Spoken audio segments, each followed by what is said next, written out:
Day 65 बहुत अहम reminder है, जहन में रखिएगा, तवज्जो से सुनिएगा। और हम सबके साथ ये मसले हैं, अल्लाह सुब्हान तआला हमें तौफीक दें कि हम इसको ओवरकम कर सके। डे 65 का इनका रिमाइंडर जो है, वो कहते हैं list down all of your negative and disempowering belief.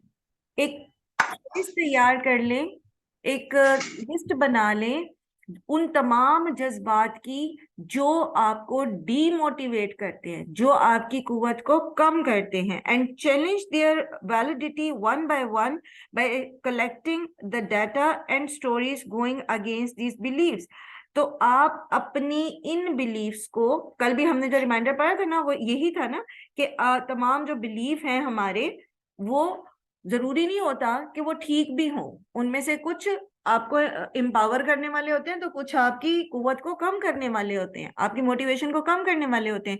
तो अब कम करने, जो मोटिवेशन को कम करने वाले बिलीफ है, हम उसकी बात कर रहे हैं, ठीक है। और ये रिमाइंडर इन्होंने लिया है नबी सल्लल्लाहु अलैहि वसल्लम की हदीस से, कि आप सल्लल्लाहु अलैहि वसल्लम ने फरमाया कि उसको छोड़ दो जो चीज तुम्हें शक में डालती है, और उसको ले लो जो चीज तुम्हें शक में नहीं डालती। यानी अपने शकूक व शुबहात को रफा कर लो, दूर करो। तो वो कैसे होंगे? अच्छा, अब जो चीज सीखने की है वो ये है कि ये सबसे पहले ये बात कि ये होता क्या है जो चीजें हमें हमारे हमारे कमजोर करती हैं। वो क्या चीजें हैं? वो क्या चीजें हैं जो हमें कमजोर करती हैं, हमारी ताकत को कमजोर करती हैं? वो चीजें होती हैं असल में हमारी वो बिलीव्स, हमारी वो ख्यालात जो हमारे अंदर से आवाजें आती हैं। मिसाल के तौर पर क्या? मिसाल के तौर पर मैं ये काम नहीं कर सकती, ठीक है, मुझसे ये काम नहीं होगा। फिर मैं अभी बहुत छोटी हूँ इस काम के लिए, या ये कि मैं बहुत बड़ी हो गई हूँ, अब मेरी उम्र बहुत ज्यादा हो गई है, ठीक है। और और बताएं क्या क्या आती है हमारे दिमाग में ख्यालात? मैम ये कि मैं ये कर ही नहीं सकती, मुझे ये मुझसे नहीं तो, कभी आ हाँ, मैं सकता। ये कर ही नहीं सकती, मुझसे तो ये होगा ही नहीं। फिर मुझसे तो ये याद ही नहीं होता। फिर और कौन सी चीजें होती हैं? हम्म। बिल्कुल, अवाइल में तो ये था कि हम ये करेंगे तो बस सुन के अप्लाई कर लेंगे अपने आप, इतना काफी है। याद करके क्या करना, आगे हमने इसका कौन सा कोई कोर्स पास आपको करना याद, है या। हाँ, याद करके क्या करना, होता ही नहीं, याद ही नहीं होगा, और बड़े काम है। फिर ये कि मेरे पास इतना, मिसाल के तौर पर कोई काम शुरू करने लगे हैं आप, ठीक है, तो आप कहते हैं कि मेरे पास तो इतना सरमाया ही नहीं है, मेरे पास तो है ही नहीं। और एक छोटे लेवल से स्टार्ट करने का की बजाय हम एक बड़े प्रोजेक्ट को देखकर तो डीमोटिवेट हो जाते हैं। मिसाल के तौर पर पूरा कुरान हिफ्ज मुझसे नहीं होना, तो हम छोटी छोटी सूरतें भी हिफ्ज करने की कोशिश नहीं करते हैं, ठीक है। इसी तरह, जैसे भी मैंने कहा, एक जो बड़ा सबसे बड़ा मसला आता है हमारे सामने, वो होता है कि मेरे पास वक्त नहीं है, मैं कैसे करूंगी। हम इनिशिएटिव लेते ही नहीं है किसी काम के लिए। आप कुरान क्लास की मिसाल ले लीजिए, इससे बात अच्छे से समझ आ जाएगी। आप जब किसी को दावत देते हैं, तो कि आप कुरान क्लास में शामिल हों, तो लोग क्या कहते हैं? हमारे पास वक्त नहीं है, मेरे पास वक्त नहीं है ना? ये भी होती है ये सारी सोचें जो है ना, ये मनफी सोचें। अच्छा, एक और चीज जो यूजुअली बच्चों के अंदर आ जाती है हमारे, कि मैं कामयाब नहीं होऊंगा, मैं फलां से आगे नहीं निकल सकता, मैं ये गोल अचीव नहीं कर सकता, मैं कभी भी बेस्ट नहीं हो सकता, वन ऑफ द बेस्ट नहीं हो सकता, मेरे अंदर इस चीज का टैलेंट ही नहीं है, और मैं कभी कोई बहुत अच्छा लीडर नहीं बन सकता। इंसान मतलब इंसान जो है वो अपने अंदर कॉन्फिडेंस की कमी महसूस करता है। अच्छा, अब ये क्या है? ये वो सारे बिलीफ हैं जो हमें डीमोटिवेट करते हैं, हमें डिस एम्पावर करते हैं। ये जो बिलीव्स होते हैं, ये आते कहाँ से हैं, आपको पता है? ये बिलीव्स जो हमें हमारे हौसले को कम करते हैं, ये असल में दिमाग के उस हिस्से से आते हैं जहां पर से खौफ जनरेट करता है। जहां पर खौफ का खाना होता है ना, तो दिमाग जो होता है, हमारा जो ब्रेन होता है, वो बेसिकली हमें सेफ रखना चाहता है, बेसिकली वो हमें हर खतरे से बचाना चाहता है। तो जिस जिस चीज की एंजाइटी या खौफ हमारे अंदर होता है, उसके अगेंस्ट वो हमें कुछ भी करने नहीं देता। तो सबसे पहले हमने ये करना है कि क्या जो खौफ मेरे दिल में है। अच्छा, जब हम कुरान क्लास के लिए दावत देते हैं और खवातीन जो हैं वो कहती हैं जी टाइम नहीं है, क्या खौफ होता है उनके दिमाग में? जल्दी से बताइएगा ताकि हम अपने लेसन की तरफ आए आज। जी कि मेरे काम में मैनेज हो सकेंगे। हाँ, घर के काम रह जाएंगे। और क्या खौफ होते हैं? पढ़ लिया तो करना भी पड़ेगा। अच्छा, सब तो ये कह रहे हैं, फिर मैं उनके अगेंस्ट कैसे जाऊंगी? तो बहुत सारे खौफ होते हैं। अब हमें ये देखना है कि क्या वाकई ये खौफ हकीकी हैं। अगर हम अपने इन जज्बात को जो मनफी हैं, जो हमें डीमोटिवेट करते हैं, उन पर काबू पाना है, तो हमें वो खौफ अपने अंदर से निकालने पड़ेंगे, वो शकूक व शुबहात निकालने पड़ेंगे जिनकी कोई हैसियत नहीं है। और ऐसा हो सकता है कि कोई एक दो दफा का तजर्बा भी आपका रहा हो, लेकिन ये जरूरी नहीं है कि हमेशा ऐसे ही होगा। अच्छा, अभी माशाल्लाह मुझे पता चला कि नईमा और सिद्रा जो हैं, उन्होंने माशाल्लाह गांव में जाके जो है वो खवातीन के साथ 1-1.5 घंटा गुजारा और उनको बेसिक जो तहारत के मसाइल हैं वो सिखाने की कोशिश की। कितना अरसा लगा सिद्रा ये स्टेप उठाने में? मुख्तसर सब बताइएगा, वो क्या फियर्स थे आपके अंदर कि आप एक अरसे से चाहते हुए ये काम करते हुए आप सोच में पड़े रहे? मैं तो ऑनेस्टली बताऊं अगर, तो मैंने जब से वो सुना था, जब आपने मिस राबिया का बताया था, तो मेरे दिल में ये ख्वाहिश थी, लेकिन मैं वो दबी रही, मैंने नहीं एक्सपोज की। यही जो फियर्स आपने भी बताया ना, कि इन फियर्स की वजह से, और कुछ अपनी सुस्ती भी। लेकिन फिर दोबारा मैं जब भी सुनती हूँ, फिर ये तो अल्लाह का करना हुआ कि एक दिन नईमा भाभी आई और उन्होंने जब मुझे अपना शेयर किया, तो मैंने भी खुल के बता दिया उन्हें कि बिल्कुल मेरा भी दिल करता है कि हम भी निकलें और अपने इर्द गिर्द बताएं इन्हें, जितना हमारे पास इल्म है थोड़ा बहुत वो। तो बस अल्हम्दुलिल्लाह। उन्होंने, मैंने किया, और फिर हम इतना शर्मिंदा, मतलब इस बात पे शर्मिंदा नहीं, मीन्स के एक ऐसा सा वो था कि फियर था कि हम नहीं कर पाएंगे, तो हमने आपको भी नहीं बताया। आपको मैंने कल आके वापस आके बताया ना, अभी मतलब बताया सुबह। तो वो इस वजह से कि हम आपको भी बताएंगे, और हालांकि आप हमें मना नहीं करेंगे, आप तो उल्टा गाइड करेंगी, बट वो इतना छुप छुपा, पता नहीं क्या फियर्स थे, मुझे नहीं समझ आ रही, लोग लेकिन क्या मैंने इतनी कहेंगे, एक्साइटेड पता उसके नहीं बाद। हम कर सकेंगे हाँ कि नहीं करेंगे, जी, हस्बैंड लोग क्या मना कर कहेंगे भी। देंगे। है सबसे बड़ा फेर हस्बैंड हमारा ने क्या भी होता किया है, है। हस्बैंड मना कर देंगे। हस्बैंड ने भी पहले मना किया था, उनको लेकिन पूरा मान हफ्ता गए। कन्विंस करने में लगा, कन्विंस किया, हल्का हल्का, फिर वीकेंड पे काफी किया, फिर वो उनके तरफ से फियर और कोई नहीं था, वो बहुत कोऑपरेटिव हैं, बट वो ये कह रहे थे कि मुख्तलिफ किस्म के होते हैं बाहर यहाँ पे फिर के, और ये फिर लाइफ थ्रेटनिंग बाजू का जी चीज जी, हो कोई जाती है, बात, तो वही बात आ हमने कहा जाती है ना, फिर हमारे खौफ है ना। हाँ, अब ये क्या थे? हाँ हाँ, ये एक आपने और उनको खौफ निकला जाके है। फिरका बंदी तो नहीं पढ़ानी, आपने तो बेसिक उनको देना ना। लेकिन हमारा खौफ क्या होता है? पता नहीं क्या हो जाए, पता नहीं क्या हो जाएगा। तो वो इस खौफ को, ये एक शक है ना, ये कोई इतना वो इसके ऊपर वो तो नहीं कि कोई पहले 5-10-15 लोग जा रहे थे, उनको लोगों ने पकड़ के मारा है या कोई उनके साथ हुआ है, कुछ भी नहीं, जस्ट एक अपना खौफ। तो इस फियर, ये फियर जब पैदा होती है तो हमारे अंदर डीमोटिवेटिंग जज्बात पैदा होते हैं, जो फिर हमें वहीं बिठा देते हैं और हम कभी अपने कंफर्ट जोन से नहीं निकल पाते और हम कभी बड़े काम नहीं कर पाते। आपको अंदाजा नहीं है सिद्रा और नईमा, आप कितना बड़ा काम करके आई हैं कल। और इंशाल्लाह अजीज, अल्लाह सुब्हान ताला तौफीक ने तो इस सिलसिले को जारी रखना है। और इसी तरह हम में से हर कोई अपने अंदर के फियर देखे हर मामले में। ये जो रिमाइंडर है आपका, ये आपको दोनों तरह के मामलात में, दुनिया में भी और आखिरत आखिरत के मामलात जो भी हैं, मतलब आपके कारोबारी, अगर आप कोई बिजनेस करने जा रही हैं उसके अंदर भी एक लिस्ट बना लें क्या क्या खौफ है, किस किस जगह पर, फिर प्रैक्टिकली उसके ऊपर रिसर्च करके देखें कि कितने इनमें से फियर वैलिड भी हैं या नहीं है। ये सिर्फ महज हमारी अपनी एक सोच ही है। ठीक है, फिर इसी तरह जब हम नेकी का कोई काम करने जाते हैं, मिसाल के तौर पर, नहीं मैं आपने हैंड रेस किया, मैं अभी आपकी बात लेती हूँ, जरा ये बात मुकम्मल कर लूं।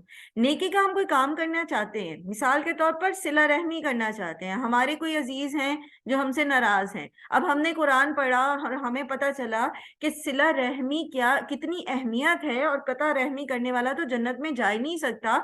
और मेरे तो बख्शिश का मामला ही लटका हुआ है अभी बीच में, कि मेरे अपने भाई से, अपने अजीज से नाराजगी चल रही है। अब क्या होगा? फियर। फौरन पॉपअप करेगा आपके दिमाग में।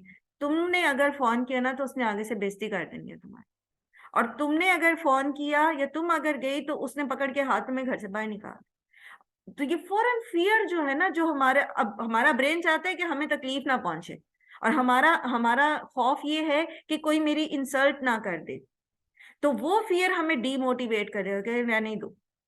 तो आप एक बड़े काम से रुक जाएंगे।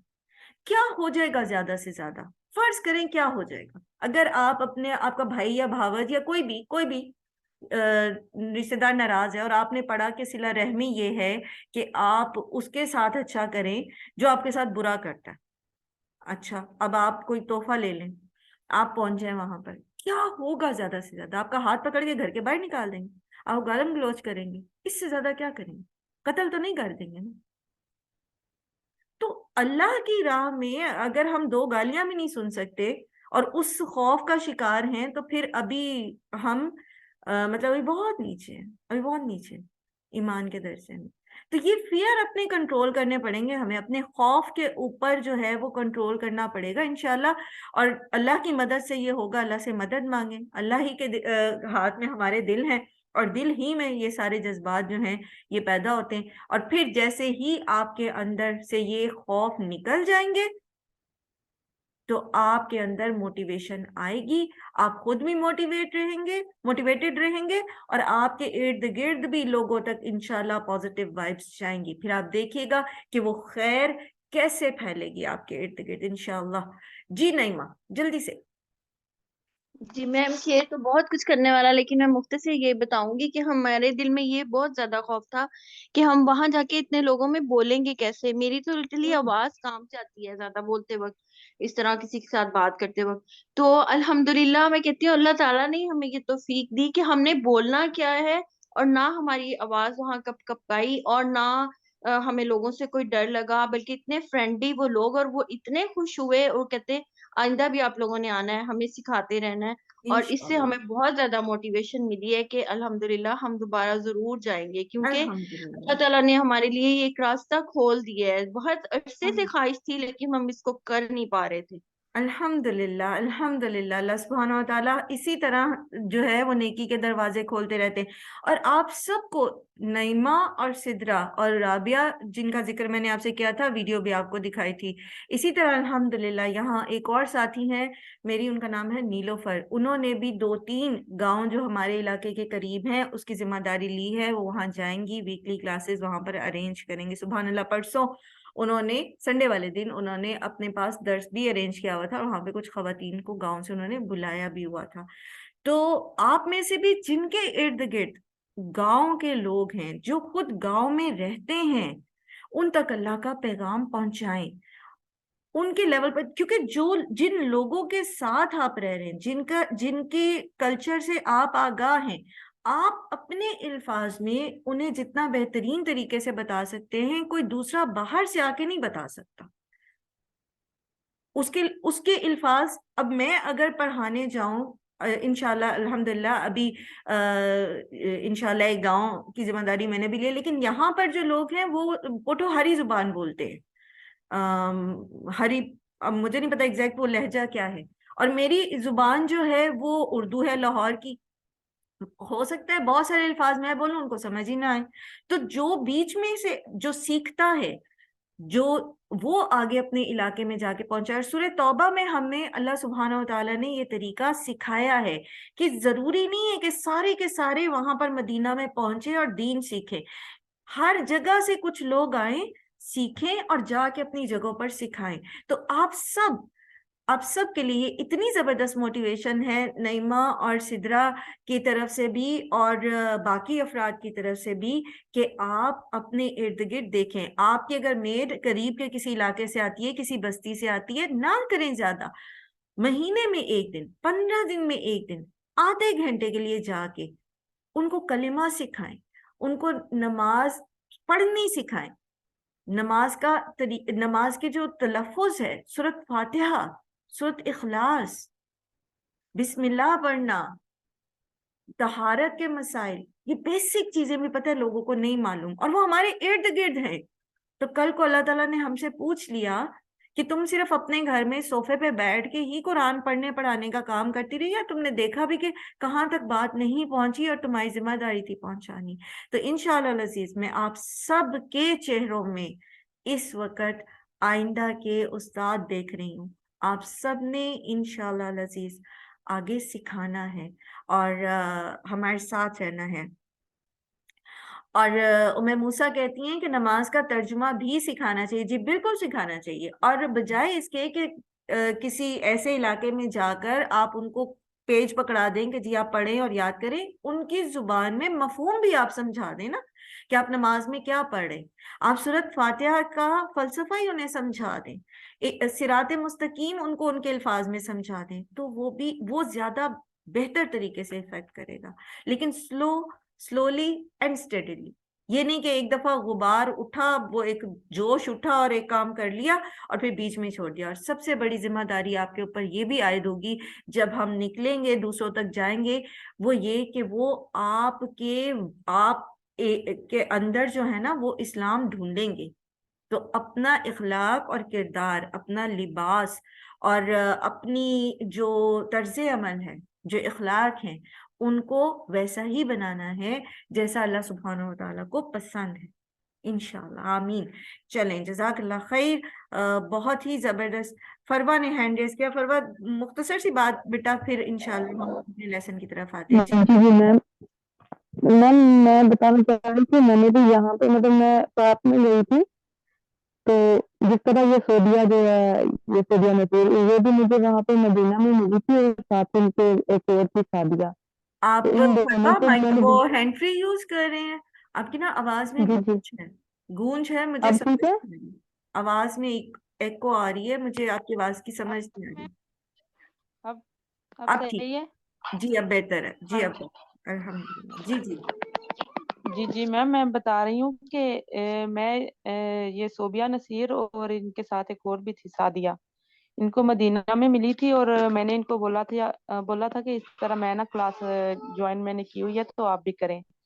तो दूसरी ने बोला था कि मैं करूंगी। खैर उनका कोई मसरूफियात है, उनकी जॉब का मसला है कि वो इस टाइम पे नहीं फारिग नहीं होती, तो इन्होंने ज्वाइन किया। और मैं इधर पार्क में गई थी, वहां पे मुझे खातन मिली, 4-5 थी ना।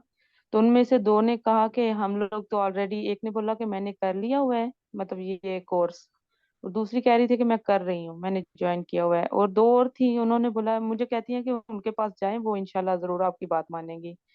मैम मुझे 1.5 महीना से 2 महीने तकरीबन होने वाले हैं, मुझे इतना अफसोस हो रहा है अपनी हम सोने नबी की उम्मत है, हम मुसलमान हैं और हम झूठ बोलते हैं। उन लोगों ने मुझसे नंबर लिया, मैं 2 महीने हो गए मैं इंतजार कर रही हूँ कि अभी उनके मैसेजेस आएंगे या उनकी कॉल्स आएगी। हम लोगों में झूठ बहुत है, झूठ खत्म हो जाए ना तो हम बच जाएंगे। और सबसे बुरी बात है झूठ बोलना।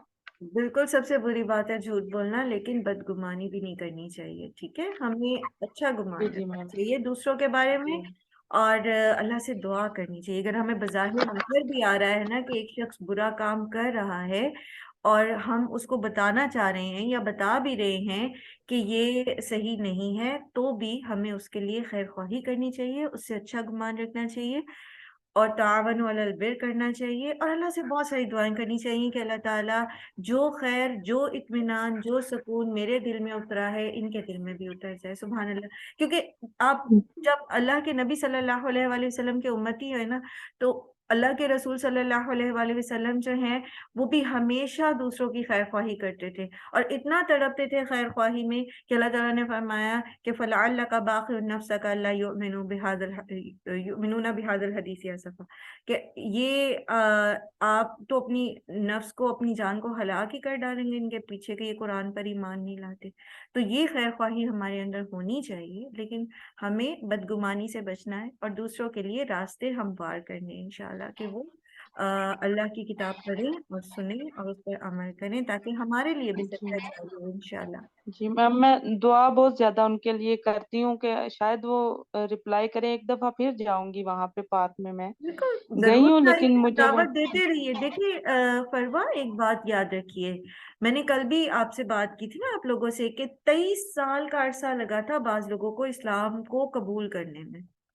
हालांकि उन्हीं के कुछ साथी थे जिन्होंने फौरन ही कबूल कर लिया था, लेकिन उन्हीं में से कुछ थे जो फतेह मक्का के बाद मुसलमान हुए, और बाज हज्जतुल विदा के मौके पर इस्लाम कबूल किया उन्होंने, हालांकि 23 साल से कुरान सुन रहे थे। ऐसा है ना। तो अल्लाह ने हदायत जिसके अंदर खैर होती है ना, उसको हदायत मिल जाती है। और हमें दुआ करते रहना चाहिए कि अल्लाह ताला हम सब के दिलों में खैर के बीज बो दे, नहीं भी है तो भी खैर के बीज बो दे, ताकि वो तनावर दरख्त बन सके। ठीक है, इंशाल्लाह। जज़ाकुमुल्लाह खैर। और ये मुझे बड़ी अच्छी बात लगी फरवा की कि पार्क में आप जाते हैं, वॉक करते हैं, तो यूजुअली क्या होता है, हम सब के दिल में क्या होता है कि ठीक है, ये मैं इनसे कुछ कहूं तो ये बुराई ना मना लें। ठीक है, वैसे कोई टॉपिक होगा तो शायद हम बात कर लें फैशन पे या किसी और चीज पर, लेकिन जब उन्हें दीन की दावत देनी हो, कुरान क्लास की दावत देनी हो, तो हम हेजिटेंट रहते हैं। और फिर फेयर क्या होता है, पता नहीं ये कैसा रिस्पॉन्स करेंगे, पता नहीं ये क्या करेंगे। तो एक दफा इस खौफ को दिल से निकाल के, दिमाग से निकाल के हम बात करके तो देखें, तो इंशाल्लाह अजीज जहां जहां खैर पहुंचेगी हमसे, तो अल्लाह सुब्हान तआला से उम्मीद है कि उसमें हमें हमारा अजर जो है वो महफूज हो जाएगा।